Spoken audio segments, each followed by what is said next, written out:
है नीतीश कुमार की निकलकर सामने नहीं आई, जिसके आधार पर यह कहा जाए कि उनको समर्थन वापस लेना चाहिए था। क्योंकि अगर परिवारवाद की बात कर रहे थे तो जब आपने 17 महीने पहले सरकार बनाई थी उस समय आपने ये क्यों नहीं सोचा कि तेजस्वी को अगर मैं सरकार में शामिल कर रहा हूँ इसका मतलब परिवारवाद को बढ़ावा दे रहा हूँ। मंत्री भी महज 8-9 बने, तो जब आने वाले दिनों में मंत्री पद बटेंगे और किसे क्या मिला किसे क्या नहीं मिला उसकी जब लड़ाई होगी तो खींचातान जरूर होगी। और ऐसे में बीजेपी जो महत्वपूर्ण महकमे है वो अपने पास रखना चाहती है।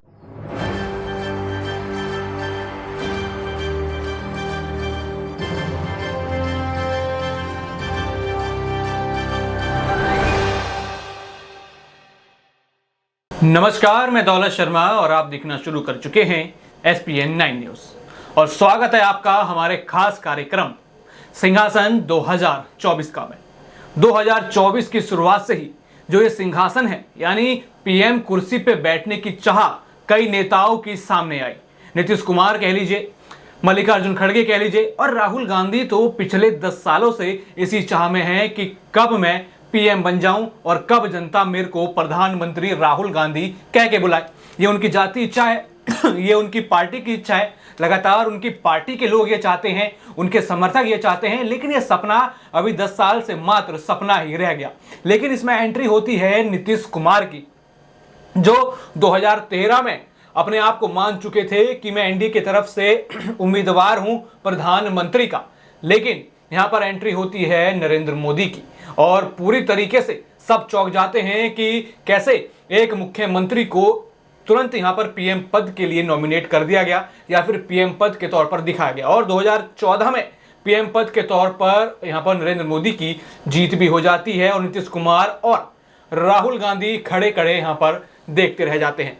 और शुरुआत यहीं से हो गई थी एनडीए और जेडीयू के बिगड़ने की कहानी, जो सिलसिला लगातार चलता रहा। जब लोकसभा चुनाव में लगा कि यहां पर नीतीश बाबू हारने वाले हैं तो उन्होंने एनडीए का साथ अपना लिया। जब नीतीश बाबू को यह लगा कि अब विधानसभा में हारने वाले हैं तो उन्होंने यहां पर लालू और तेजस्वी का हाथ थाम लिया।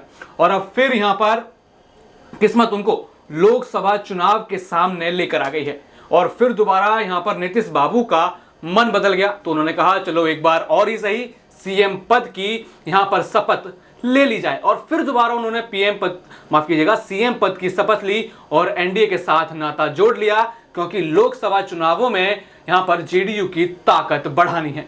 लेकिन यहां पर जेडीयू की ताकत तो बढ़ रही है, लेकिन क्या यहां पर नीतीश कुमार की राजनीतिक ताकत बढ़ रही है?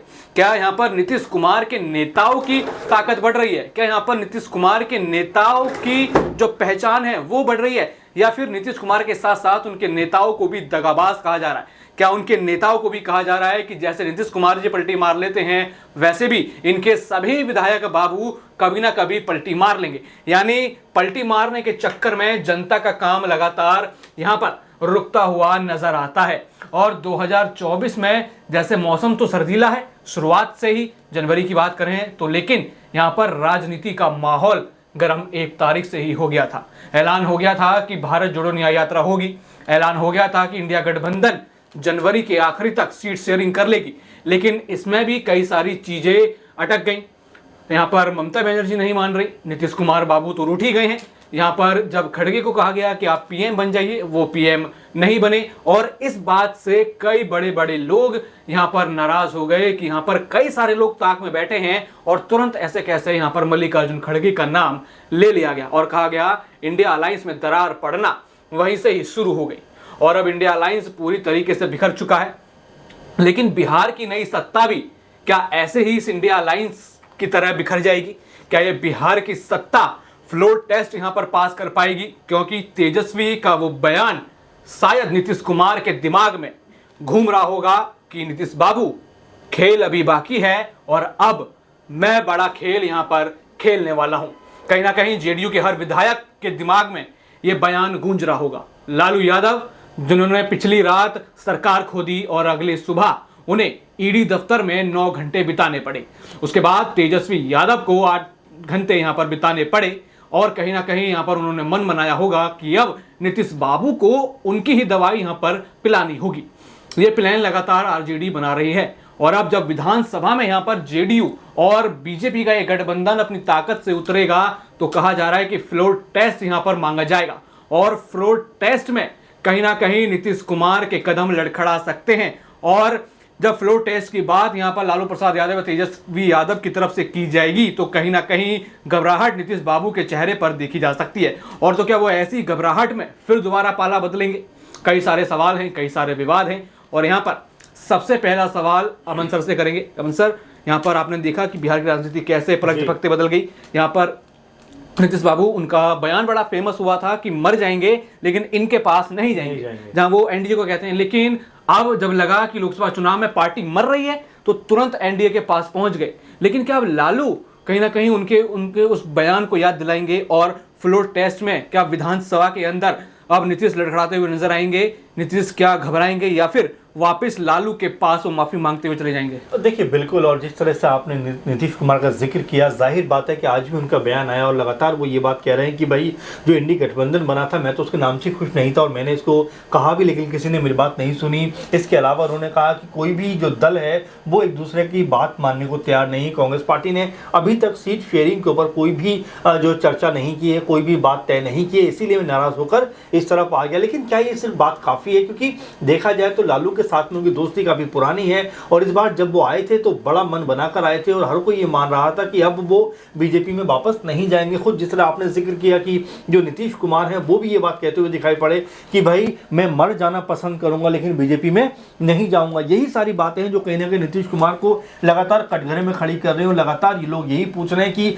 आपका वायदा क्या हुआ, आपने जो वायदा किया था उसका आपने क्यों इस तरह तोड़ दिया? लालू यादव इस तरह बीमारी की स्टेज में है, अब तो कम से कम आपको उनका साथ देना चाहिए था। अगर उनके बेटे सीएम बनना चाह रहे थे तो आखिर में आपकी राजनीति में ढलान पर है तो आखिर दिक्कत क्या थी? आप उनको सीएम बना सकते थे। 8 बार आप सीएम बन चुके, अब और कितनी बार सीएम बनना चाहोगे? तो दौलत कोई महत्वपूर्ण वजह नीतीश कुमार की निकलकर सामने नहीं आई जिसके आधार पर यह कहा जाए कि उनको समर्थन वापस लेना चाहिए था। क्योंकि अगर परिवारवाद की बात कर रहे थे तो जब आपने 17 महीने पहले सरकार बनाई थी उस समय आपने ये क्यों नहीं सोचा कि तेजस्वी को अगर मैं सरकार में शामिल कर रहा हूँ इसका मतलब परिवारवाद को बढ़ावा दे रहा हूँ। आज अगर परिवारवाद की आप बात करते हो तो जो सम्राट चौधरी उनके शकुनी चौधरी पिता काफी बड़े नेता रहे हैं तो क्या वो परिवारवाद नहीं है? तो कोई लॉजिकली बात उनकी करेक्ट बैठ नहीं पा रही, कोई कह सकते हैं बयान उनका सेट बैठ नहीं पा रहा। क्योंकि जैसा आपने भी देखा कि बीजेपी ने भी पूरी तरह मन बना लिया था कि अब कभी जो कह सकते हैं नीतीश कुमार उनकी वापसी बीजेपी में नहीं होगी।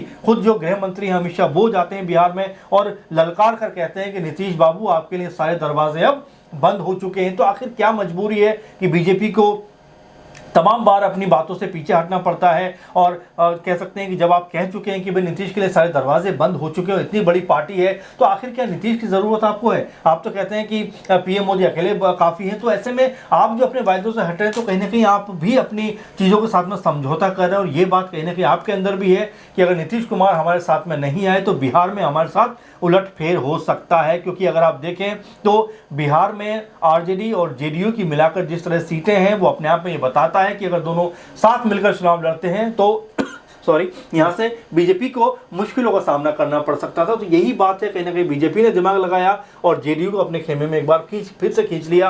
अब ऐसे में क्या वो फ्लोर टेस्ट पास कर पाएंगे? क्या जो तेजस्वी से उन्होंने नाता तोड़ा है कि आने वाले दिनों में उनका फिर से बीजेपी से मोह भंग होगा? क्या एक बार फिर से लालू के और खासकर आरजेडी के पास में लौटेंगे? क्योंकि बीजेपी के साथ में हर कोई ये कह रहा है कि उनका गुजारा नहीं है। मान लीजिए अगर 2-3 सीटें लोकसभा में वो जीतते हैं तो क्या फिर बीजेपी के साथ रहेंगे?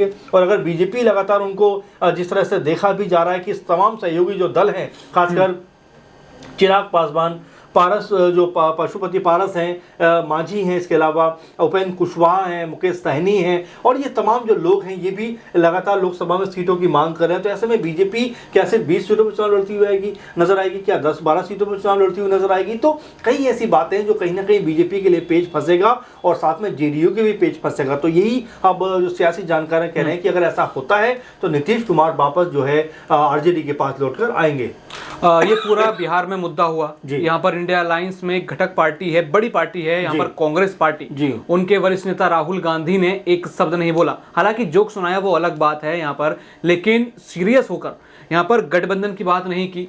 नीतीश की बात नहीं करी, ना यहाँ पर जेडीयू की बात करी, ना ही तेजस्वी और लालू प्रसाद यादव को वो यहाँ ढाढ़स बांधते हुए नजर आए। तो क्या देखा जाए कि अब कांग्रेस की भी रुचि नहीं है इंडिया अलायंस में, या फिर राहुल गांधी के ऊपर भी क्या दबाव है कुछ? देखिए, दबाव की बात तो बिल्कुल आप जो कह रहे हैं, दबाव तो जरूर होगा, क्योंकि देखिए अगर ममता बनर्जी की हम देखें हाल की, वो लगभग मना कर चुकी हैं। अखिलेश यादव उनको 11-12 सीटें देते हैं।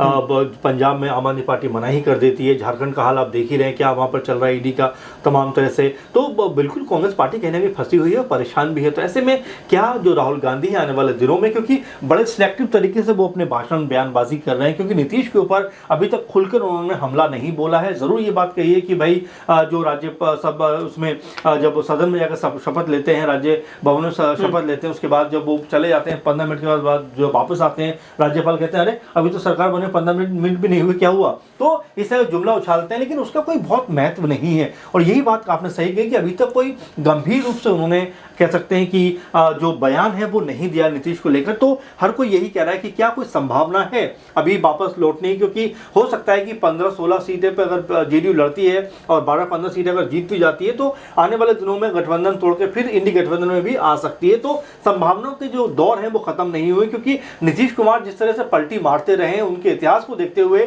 मुझे लगता है दौलत ये चीज इंपॉसिबल नहीं है। और जैसे उनको मौका मिलेगा आने में, कोई बड़ी बात भी नहीं, फिर वो कह देंगे कि बीजेपी मुझे काम नहीं करने दे रही, बीजेपी में बहुत परिवारवाद है, बीजेपी में घोटालेबाजी है, बीजेपी में ऐसा है, बीजेपी में वैसा है, इसलिए मैं आरजेडी के पास आ गया। तो उनके बयानों का आप क्या भरोसा करेंगे, जो 5 चुनाव में 9 बार मुख्यमंत्री बन जाते हैं, एक ही 5 साल के अंदर आप देखें तीसरी बार शपथ लेते हैं सीएम पद की। तो यही सबसे बड़ी बात है कि उनके बयानों का कोई भी अब एतबार नहीं कर रहा है। लगातार पत्रकार भी उनसे ऐसी बातें पूछते हुए नजर आ रहे हैं कि आप तो ये कहते थे, आप तो वो कहते थे, तो वो सारी बातों को इग्नोर करके वहां से चलते बनते हैं। तो स्पष्ट है कि नीतीश कुमार के आपके पास अब शब्द नहीं है और विश्वास योग्य कोई ऐसा बयान नहीं है जिसको लेकर हम ये बिलीव कर सके कि हाँ अब ऐसा नहीं करेंगे।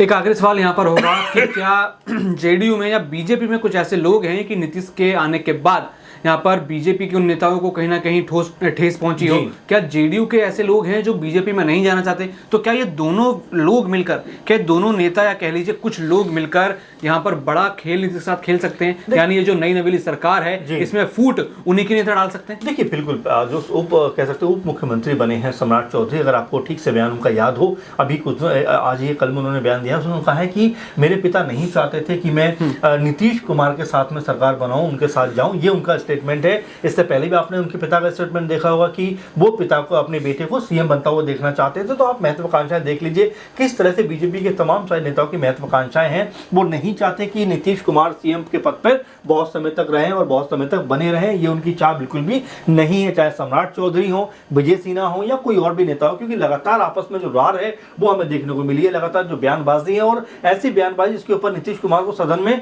बहुत ज्यादा गुस्सा होते हुए देखा गया है। और यही वो लोग थे जिनके ऊपर लगातार हमले करते हुए नजर आते थे सदन के अंदर, नीतीश कुमार के ऊपर, नीतीश कुमार उनके ऊपर हमले करते हुए नजर आते थे। लेकिन आज ये उनके साथ बैठे हैं, तो आप ये मानकर चलिए कि हो सकता है आने वाले वक्त में आपस की जो दूरियां हैं वो नजर आने लग जाए, क्योंकि अभी तो सब अच्छा लग रहा है, अभी तो नई सरकार बनी है तो सब कुछ एवरीथिंग इज ओके। लेकिन जैसे जैसे ये थोड़ा टाइम आगे बढ़ेगा और जिस तरह से सीटों को लेकर और तमाम चीजों को लेकर, क्योंकि अभी मंत्री भी महज 8-9 ही बने, तो जब आने वाले दिनों में मंत्री पद बटेंगे और किसे क्या मिला किसे क्या नहीं मिला, उसकी जब लड़ाई होगी तो खींचातान जरूर होगी। और ऐसे में बीजेपी जो महत्वपूर्ण महकमे हैं वो अपने पास रखना चाहती होगी, चाहे गृह मंत्रालय है, वित्त मंत्रालय है और चाहे पीडब्ल्यूडी मंत्रालय, ऐसे जो अहम मंत्रालय वो रखना चाहेगी। ऐसे में क्या नीतीश कुमार या उनकी जो पार्टी के लोग हैं मान पाएंगे? अगर ऐसा नहीं होता है तो आप ये मानकर चलिए खींचतान होगी और ये सरकार एक बार फिर से टूटती हुई दिखाई पड़ सकती है, जैसा कि लगातार हम देख रहे हैं कि जैसे ही कुछ बिगाड़ होगा नीतीश कुमार वापस भागे भागे आएंगे आरजेडी के पास, बोलेंगे भाई साहब गलती हो गई, चलो एक बार फिर हम साथ चलते हैं। तो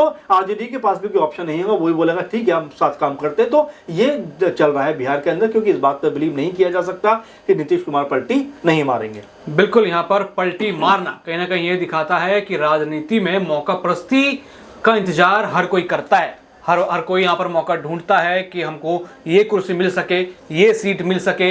हर व्यक्ति, हर नेता यहाँ मौका ढूंढता है कि जनता का प्यार मिले। चलिए जनता का प्यार ना भी मिले तो कहीं ना कहीं गठबंधन की सरकार में जगह ही मिल जाए, जिसका उदाहरण सबसे बड़ा नीतीश कुमार यहाँ पर जाने जाते हैं। और अब यहाँ पर कहा जा रहा है कि नीतीश कुमार ने चाल तो बड़ी चल दी है, लेकिन वही चाल उनके ऊपर बैकफायर कर सकती है। अभी फ्लोर टेस्ट से गुजरना है, अभी उनको तेजस्वी और लालू के गुस्से से गुजरना है, अभी उनको अपने नेताओं की नाराजगी से गुजरना है, और अभी तो उन्हें कहीं ना कहीं बीजेपी के दबाव में रहकर अपनी सरकार चलानी होगी, क्योंकि भारतीय जनता पार्टी भी अब नीतीश कुमार पर भरोसा नहीं करने वाली। यानी चारों तरफ से एक ही व्यक्ति को घेरा जा रहा है, जो है नीतीश कुमार।